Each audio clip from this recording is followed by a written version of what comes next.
Shalom keluarga damai, puji Tuhan kita dapat berjumpa kembali dalam Samas edisi 4 Mei 2023. Sebelum kita bersama membaca dan merenungkan firman Tuhan, mari siapkan hati dengan bersama kita berdoa. Ya Tuhan, syukur atas anugerah di hari yang Tuhan berikan ini. Terima kasih untuk setiap waktu dan kesempatan untuk bersama dengan Tuhan dan mendengarkan sapaan Tuhan bagi setiap kami. Bantu kami untuk menyiapkan hati dan mendengar pesan Tuhan bagi kami. Terima kasih ya Tuhan, di dalam nama Tuhan Yesus kami berdoa. Amin. Keluarga damai, Samas kita pada hari ini terambil dari Kisah Para Rasul pasalnya yang ke-6, ayat yang ke-8 sampai dengan yang ke-15. Dengan judul yang diberikan oleh Lembaga Alkitab Indonesia yaitu Tuduhan terhadap Stefanus. Demikian. Dan Stefanus yang penuh dengan karunia dan kuasa mengadakan mujizat-mujizat dan tanda-tanda di antara orang banyak. Tetapi tampillah beberapa orang dari jemaat Yahudi yang disebut jemaat orang Libertini. Anggota-anggota jemaat itu adalah orang-orang dari Kirene dan dari Alexandria, bersama dengan beberapa orang Yahudi dari Kilikia dan dari Asia. Orang-orang itu bersoal jawab dengan Stefanus. Tetapi mereka tidak sanggup melawan hikmatnya dan roh yang mendorong dia berbicara. Lalu mereka menghasut beberapa orang untuk mengatakan, "Kami telah mendengar dia mengucapkan kata-kata hujat terhadap Musa dan Allah." Dengan jalan demikian, mereka mengadakan suatu gerakan di antara orang banyak serta tua-tua dan ahli Taurat. Mereka menyergap Stefanus, menyeretnya, dan membawanya ke hadapan mahkamah agama. Lalu mereka memajukan saksi-saksi palsu yang berkata, "Orang ini terus-menerus mengucapkan perkataan yang menghina tempat kudus ini dan hukum Taurat. Sebab kami telah mendengar dia mengatakan bahwa Yesus, orang Nazaret itu, akan merubuhkan tempat ini dan mengubah adat istiadat yang diwariskan oleh Musa kepada kita." Semua orang yang duduk dalam sidang mahkamah agama itu menatap Stefanus. Lalu mereka melihat muka Stefanus sama seperti muka seorang malaikat. Demikian pembacaan Alkitab kita pada hari ini. Keluarga damai, kata terhasut dan menghasut atau penghasut mungkin tidak terlalu sering kita dengar belakangan ini dalam percakapan sehari-hari kita. Kata yang punya makna yang mirip-mirip dengan itu, yang lebih populer juga mungkin di masa sekarang ini, bisa saja antara lain dipanas-panasin, manas-manasin. Sedangkan para penghasut disebut juga sebagai provokator. Tujuan dari seorang penghasut pada umumnya untuk membuat seseorang merasa benci pada orang lain hingga melakukan perbuatan yang diinginkan atas kebenciannya itu. Nah, tidak sedikit kasus kekerasan atau tindak pidana kejahatan terjadi karena adanya provokator-provokator yang menghasut ini.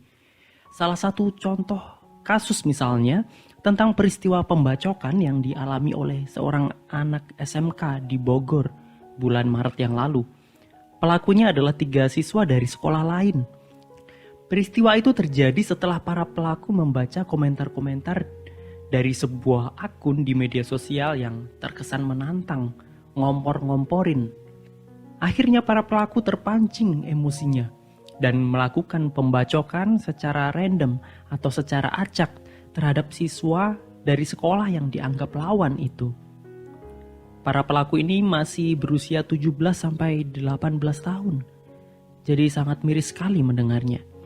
Namun kasus di atas tidak lebih ekstrim dibanding kisah tentang Stefanus. Ada kelompok yang menghasut orang-orang untuk melakukan sesuatu terhadap Stefanus. Dalam kisahnya, orang-orang ini pun terhasut hingga kemudian mereka menangkap, menyeret, dan mengadili Stefanus. Keluarga damai, seseorang tidak dilahirkan sebagai seorang penghasut. Ada hal-hal yang kemudian mendorong mereka melakukan hasutan. Dalam kasus Stefanus ini, rupanya itu terjadi setelah orang-orang ini kalah dalam bertanya jawab dengan Stefanus karena Roh Kudus yang berkarya dalam diri Stefanus. Barangkali saat itu terpancinglah emosi mereka sambil berusaha agar Stefanus tidak bergerak lebih jauh dan mengenalkan lebih jauh tentang Kristus kepada orang yang lebih banyak lagi. Strategi pun diatur. Mereka butuh dukungan dan butuh orang lain untuk memberikan dalam tanda kutip pelajaran bagi Stefanus. Mereka pun menghasut orang-orang. Nah, hasutan itu dimulai dengan sebuah cerita palsu.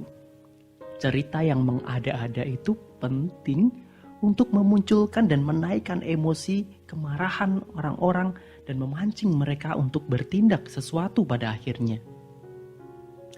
Nah, mungkin kita pernah menemukan praktik yang mirip juga di dunia kehidupan kita, dimanapun itu. Mungkin di dunia kerja, mungkin di tempat kita tinggal, atau bahkan mungkin di dalam keluarga sendiri. Ada orang yang merasa iri atau tidak suka dengan kita, lalu mulai menyebarkan berita buruk atau cerita buruk atau hoax tentang kita untuk mempengaruhi cara pandang orang lain terhadap kita. Ya minimal supaya mereka ikut membenci kita lah. Satu atau dua mungkin ada, tapi di cerita Stefanus ini tampaknya ada banyak orang. Jadi penyebarannya bisa lebih masif ya. Lebih cepat tersebar ceritanya. Lebih cepat tersebar api kebenciannya. Tapi pertanyaannya, mengapa orang-orang ini begitu mudah untuk dihasut, untuk dipanas-panasi, dan kemudian bereaksi dengan penuh emosi? Dalam penelitian yang belakangan ini dilakukan, ternyata bagaimana orang merespon terhadap suatu berita atau suatu cerita ada hubungannya dengan bagaimana otak kita memproses informasi sebelumnya dan kemudian menghasilkan respon. Salah satu bagian otak yang bekerja yaitu amigdala yang mengatur emosi, rasa takut, atau nafsu makan yang tujuannya adalah untuk bertahan hidup. Bagian otak yang lain yaitu neokorteks yang bekerja berkaitan dengan kemampuan kognisi atau berpikir kita.